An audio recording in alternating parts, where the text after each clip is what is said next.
आधी हकीकत आधा फसाना। अमृत कुंड मतलब एक ऐसा तालाब जिसके पानी में अमृत है। सुनकर कोई भी हंस दे। आज के समय में अमृत की बात कौन करता है? ये तो पौराणिक कथाओं में सुनी जाने वाली चीज है। हकीकत से इसका कोई नाता नहीं। हमने ये कहा तो जानते हैं क्या हुआ? उस पहाड़ के अंदर बने कुंड में अमृत है, ऐसा दावा करने वालों ने एक साथ 3 सबूत पेश कर दिए। पहला, कोई जल स्रोत नहीं है, फिर भी पहाड़ के अंदर जलधारा बहती है। दूसरा, उस जलधारा के आसपास काफी हरियाली है। और तीसरा, नागों की सेना जो उस कुंड की रक्षा में 24 घंटे तैनात रहती है ताकि कोई इंसान कुंड तक न पहुंच पाए। मतलब रहस्य के 3 चक्रव्यूह भेदने के बाद उस अमृत कुंड की पहेली सुलझेगी। मुश्किल है लेकिन नामुमकिन नहीं है। अगर नामुमकिन भी होता तब भी हमारी टीम पहेली को सुलझाने की कोशिश जरूर करती।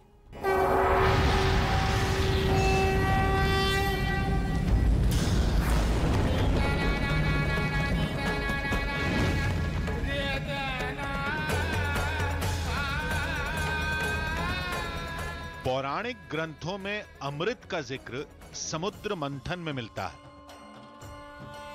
जब अमृत पीने के लिए देवताओं और दैत्यों में संग्राम छिड़ गया।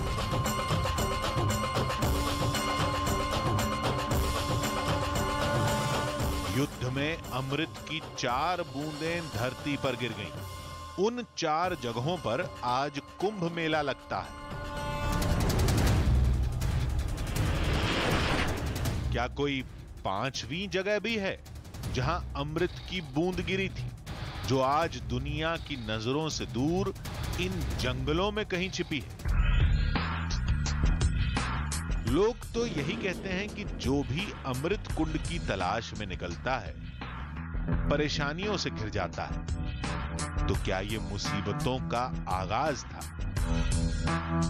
पता नहीं अब आगे क्या होगा। अब तो गांव वालों का ही सहारा था। अमृत कुंड तक तो हम लोग अभी तक पहुंचे नहीं हैं। अच्छा, आप भी नहीं पहुंच पाए थे? हाँ। मुझे लगा आप लोग अमृत कुंड तक गए थे। अमृत कुंड आप भी नहीं पहुंचे? नहीं, हम इसलिए नहीं पहुंच पाए वहाँ पे अमृत कुंड में कि रास्ते में हम जैसे जाते थे तो आगे सर्फ आता था और कोई जंगली जानवर का आवाज आता था। इससे घबरा के हम वापस लौट के आ गए। अच्छा जी। किस तरह की गुफा है वहाँ पर जो जिसमें अमृत कुंड की बात होती है? वो गुफा किस तरह की है? बहुत बड़ी गुफा है। उसके बाद नीचे की तरफ सुरंग है। सुरंग के अंदर से जाना पड़ता है। वो लेट के बैठ के खड़ा तो हो ही नहीं पाएंगे आप बिल्कुल। अच्छा, इतनी तंग गुफा है? तंग गुफा है बिल्कुल, मतलब खड़े होने की जगह नहीं? खड़ा होने की जगह ही नहीं वहाँ पे बिल्कुल। ये दोनों कुंड तक नहीं गए, लेकिन इन्हें वहां जाने का रास्ता मालूम है। हमने साथ चलने के लिए कहा। मैं तो नहीं जाऊंगा। मैं एक बार फर्स्ट टाइम गया था, वो मेरा लास्ट टाइम है। इसके बाद मैं कभी नहीं जाऊंगा क्योंकि मैं ऐसे आवाज़ कभी मैंने अपने कानों से कभी सुना नहीं है जिस तरह की आवाज़ मैंने सुना है। और आपको अगर जाना है तो आप जाइए, मेरे को कोई तकलीफ नहीं। लेकिन ये है कि अगर जाओगे तो वापस नहीं आओगे। क्या है, ले चलते हैं। हम दिल्ली से टीम आया हुआ है, न्यूज़ 18 का। जिस जगह से भी आया हमसे कोई लेने देने नहीं। जान बहुत बड़ी चीज़ है और हम जाने नहीं देंगे। बहुत बड़ी चीज़ है और मेरी वजह से इन दोनों में भी बहस शुरू हो गई कि जाएं या ना जाएं, लेकिन कोई ना कोई रास्ता तो निकालना पड़ेगा। थोड़ी बहस और कुछ मान मनोवल के बाद दोनों गांव वाले साथ जाने के लिए तैयार हो गए।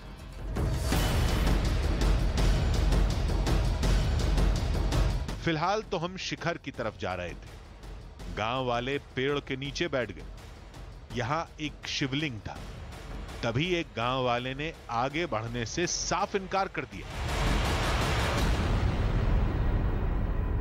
यहाँ आगे नाग लोग चालू होता है और आगे जाना बहुत अभी तक कौन सा नाग मिल गया जो आगे मिलेगा? नहीं, मैं बिल्कुल नहीं जाऊंगा क्योंकि हर 1-2 कदम में यहाँ आपको देखिए, आपको अगर जाना है तो आप जाइए। मैं वापस जा रहा हूँ। देख भाई, अगर आपको जाना है तो आप इनके साथ जाइए। तुम चलो मेरे साथ। नहीं, मेरा साथी कहा जा रहा है। मैं नहीं जाता भैया, मैं नहीं जाता। अरे कोई बात नहीं, तुम चलो ना, हम दोनों चल लेंगे।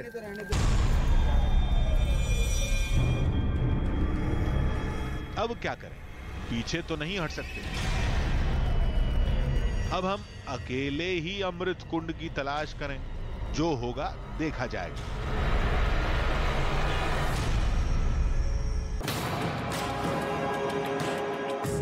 कुछ देर बाद हम मांदागिरी पर्वत की चोटी पर थे। देखिए, उस अमृत कुंड की जो निशानी मुझे बताई गई थी वो ये था कि इस तरह से पत्थरों पर कुछ लोगों ने पेंट बना दिया है, कुछ मार्क लगा दिया था ताकि पता चल जाए कि यहीं पर वो गुफा है जहां पर अमृत कुंड है। पत्थरों पर कुछ निशानियों की तलाश थी, लेकिन हमें कुछ और दिखा। ये तो एक कोबरा नाग था।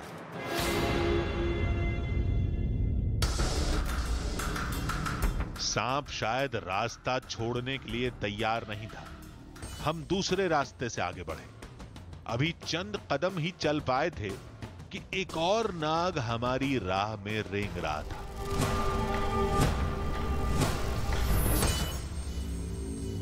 उफ, ओह, पीछे रहो, क्रेट है ये, क्रेट। ओह गॉड, ये दुनिया के सबसे खतरनाक सांपों में से एक होता है और इसका जहर चंद मिनटों में इंसान को खत्म कर देता है।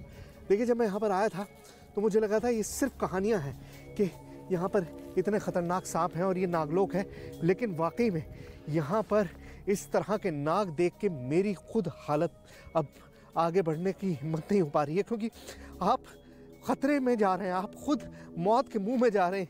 क्रेट का डसा कभी भी बचता नहीं है, बहुत ही मुश्किल। और यहाँ से तो मैं आबादी से इतनी दूर हूँ कि मैं शायद ही हॉस्पिटल की शक्ल देख पाऊँगा।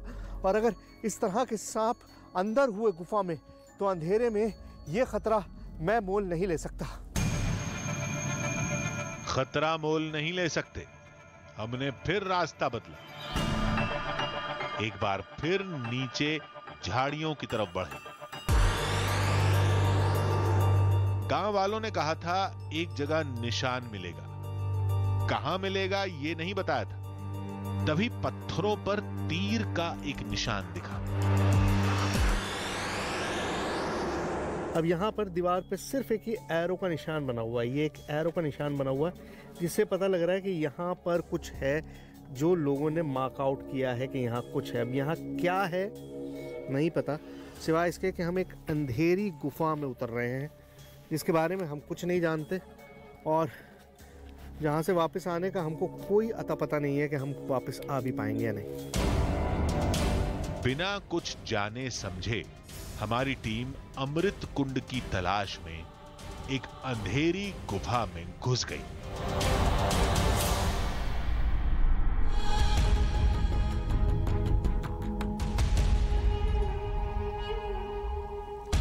आधी हकीकत आधा फसाना।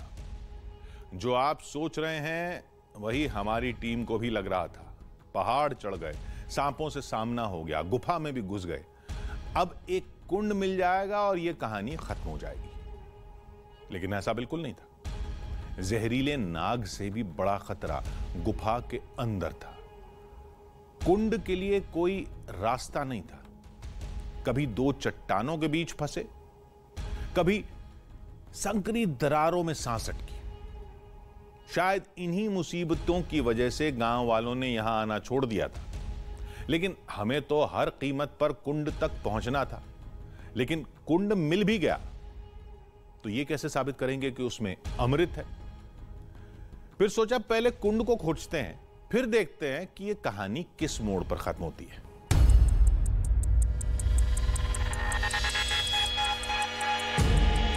गांव वालों ने कहा था अमृत कुंड का रास्ता बेहद तंग है, लेकिन इतना तंग यहां तो खड़े होने की भी जगह नहीं। आप समझिए कि यहाँ पर इस तरह से हाथ टेक के चलना पड़ रहा हो और जहाँ पर आपको पता है कि हर तरफ सांप है, वहाँ पर जरा भी अगर सांप की सरसराहट सुनाई दे तो जान हलक में आ जाएगी। आप कुछ कर ही नहीं सकते। चलो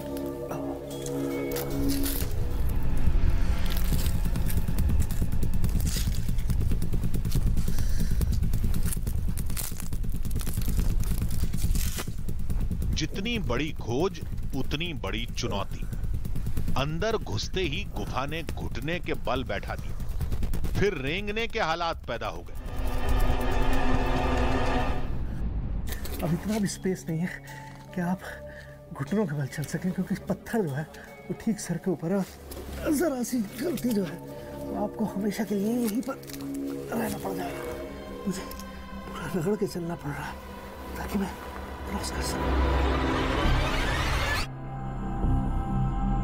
आगे का रास्ता और तंग था, लेकिन तीर का निशान वहीं था जिसे गांव वालों ने बनाया होगा।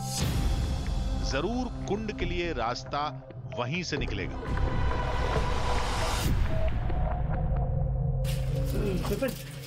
हाँ, वहाँ है रास्ता थोड़ा सा। अरे सर नहीं जा पाएंगे अंदर, समझे सांप काट लेगा तो।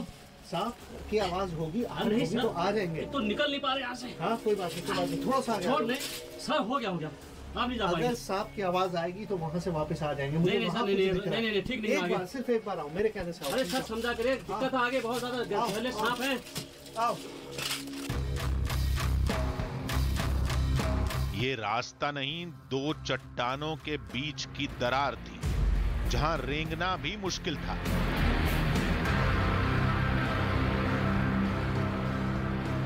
अमृत कुंड की तलाश में मैं खुद अब एक ऐसे मैच में फंस गया हूँ जहाँ से मुझे लग नहीं रहा कि मैं सही सलामत निकल पाऊंगा। किसी तरह बाहर निकलने में कामयाब रहे। ओह 2 घंटे में इस अंधेरी गुफा में था जहाँ पर सांस भी नहीं आ रहा। अभी थोड़ी सी ओपनिंग दिखाई दी है। आप बिलीव नहीं कर सकते कि इस वक्त ये हल्की सी रोशनी और इस हवा ने मुझे कितनी राहत दी है। जब खुलकर सांस ली तब जान में जान आई। यहां से जैसे ही आगे बढ़े, अमृत कुंड सामने था, लेकिन आगे तो कोई रास्ता ही नहीं था। स्पॉट है और सामने लिखा हुआ, मतलब घंटों की मेहनत के बाद फाइनली अमृत कुंड लिखा हुआ दिखाई दे गया। आगे है कहीं पे, कहाँ है पता नहीं, आइए देखते हैं। राह में बड़ा पत्थर था, जाना नामुमकिन। फिर सोचा इस सुराख से शायद कुछ अंदर कुंड की तस्वीरें मिल जाएं। फोन से कोशिश करता हूँ कि आपको वो कुंड दिखा सकूं और छोटी सी जगह दिखा सकूं, यहाँ पर शायद पानी जमा होता होगा। और मोबाइल कैमरे से जो हमने रिकॉर्ड किया वो फुटेज आपके सामने है। ये अंदर कुंड का नजारा है। एक पतली सी जगह है जहां रेत ही रेत है। रेत की मौजूदगी थोड़ी हैरान करती है। ये है छोटी सी जगह है, बिल्कुल छोटा सा एक कुंड है और यहाँ रेत जो है ना वो भी कमाल का है। मतलब ऐसा रेत अमूमन नहीं होता कि यहाँ पर पानी मौजूद रहता है, इस बात की गवाही है। ये देखिए, ये जो लाइंस आपको दिखाई दे रही है ना, ये लाइन पानी की लाइन है। मतलब यहाँ पर पानी खड़ा रहता है जो इस वक्त बिल्कुल सूखा हुआ है, वरना ये इस तरह की लाइंस ये जो बनी हुई है, ये सारी लाइंस बता रही हैं कि यहाँ पर पानी है। ये सरफेस हार्ड है, इसका मतलब यहाँ पर पानी है और ये रेत है। यहाँ पर कुछ भी ऐसा नहीं है जो ये डिस्क्राइब करे कि जगह सूखी रही है। मतलब हमेशा यहाँ पर रेत रहा है और ये पूरी जगह जो है बिल्कुल उसी तरह से जैसे एक छोटा सा समुद्र होता है। ये रेत, ये निशान साबित करते हैं कि यहाँ पानी मौजूद रहता है। अभी सूख गया होगा, लेकिन पहाड़ के इतने अंदर केवल इस जगह पर रेत क्यों और कैसे है पता नहीं। पानी की धारा वहाँ ऊपर से आती होगी। जो ऊपर आपको लाइन दिखाई दे रही है ना, ये लाइन जहाँ पर अब मैं अपनी उंगली ट्रेस कर रहा हूँ, उस लाइन से ये पानी होता हुआ यहाँ इस कुंड में जमा होता होगा और इसीलिए इसको अमृत कुंड कहा जाता है। लेकिन अब ये सिर्फ अमृत है, पानी है, पता नहीं अगर मिलता तो ही मैं आपको पीकर बता सकता। अगर मैं अमर हो जाता तो ये अमृत कुंड था, नहीं तो नॉर्मल पानी की धारा है। पता नहीं, कहना मुश्किल है। हमें तो सूखा ही मिला है। सोचा था कुंड के पानी को लैब भेजकर हकीकत का पता लगाएंगे। यहां तो सिर्फ रेत जो पानी की मौजूदगी का एक साक्ष्य हो सकता है। अब उसमें अमृत है या कोई खनिज तत्व, ये किसी को नहीं पता। हां, इतना जरूर है कि पूरे इलाके में सांप बहुत है, जिसका खौफ गांव वालों में दिखा था। सांपों का मिलना, पहाड़ के इतने अंदर पानी का बहना, जबकि आसपास कोई स्रोत भी नहीं है। जब इतने सारे इत्तेफाक एक साथ मिलेंगे तो चमत्कार की कहानी तो बन ही जाएगी।